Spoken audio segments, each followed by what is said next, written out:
Proverbs chapter 20 verse 1. Wine is a mocker, strong drink is raging, and whosoever is deceived thereby is not wise. Verse 2. The fear of a king is as the roaring of a lion, whoso provoketh him to anger sinneth against his own soul. Verse 3.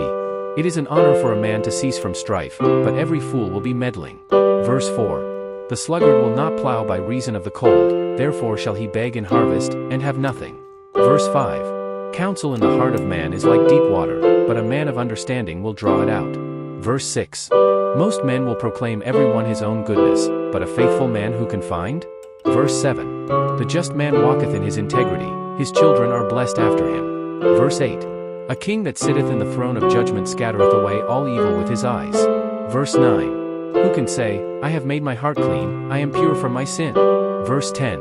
Divers weights, and divers measures, both of them are alike abomination to the Lord. Verse 11. Even a child is known by his doings, whether his work be pure, and whether it be right.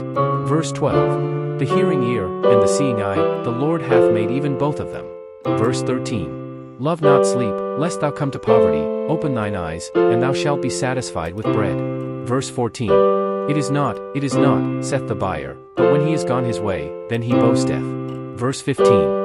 There is gold, and a multitude of rubies, but the lips of knowledge are a precious jewel. Verse 16.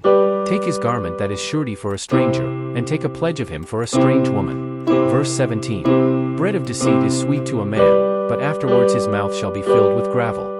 Verse 18. Every purpose is established by counsel, and with good advice make war. Verse 19. He that goeth about as a talebearer revealeth secrets, therefore meddle not with him that flattereth with his lips. Verse 20.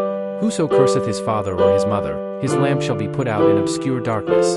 Verse 21. An inheritance may be gotten hastily at the beginning, but the end thereof shall not be blessed. Verse 22. Say not thou, I will recompense evil, but wait on the Lord, and he shall save thee. Verse 23. Divers weights are an abomination unto the Lord, and a false balance is not good. Verse 24. Man's goings are of the Lord, how can a man then understand his own way? Verse 25. It is a snare to the man who devoureth that which is holy, and after vows to make inquiry. Verse 26. A wise king scattereth the wicked, and bringeth the weal over them. Verse 27. The spirit of man is the candle of the Lord, searching all the inward parts of the belly. Verse 28. Mercy and truth preserve the king, and his throne is upholden by mercy. Verse 29. The glory of young men is their strength, and the beauty of old men is the gray head. Verse 30. The blueness of a wound cleanseth away evil, so do stripes the inward parts of the belly.